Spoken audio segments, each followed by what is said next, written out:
मोहतरम नाजरीन, अमन और सलामती के मज़हब इस्लाम की तालीमात से मुतासर होने वाली गैर मुस्लिम अमेरिकी खातून इस्लाम कबूल करने जामिया बनोरिया पहुँच गई। 42 साल अमेरिकी खातून टिफ़नी सिल्वेस्टर स्मिथ ने इस्लाम की तालीमात से मुतासर होकर कराची में जामिया बनोरिया में इस्लाम कबूल कर लिया है। जामिया बनोरिया के महतम मौलाना नुमान नईम ने अमेरिकी खातून टिफ़नी सिल्वेस्टर को कलमा पढ़ाया और इस्लाम में दाखिल होने पर मुबारकबाद पेश की। नौ मुस्लिम अमेरिकी खातून का ताल्लुक अमेरिकी रियासत टेनेसी से है। उन्होंने बताया कि वो कुरान मजीद का मुताला कर चुकी हैं और अल्लाह के कलाम से मुतासर होकर इस्लाम कबूल कर रही हैं।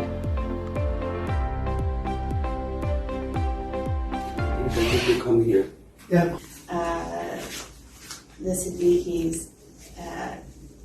best friend, Sarah, and she's married to a gentleman in Pakistan, and they're friends, and so they connected me. You are accepting Islam, and you're working towards Islam. Allah Ta'ala accepts you, and it's very fortunate moment. So may Allah bless you.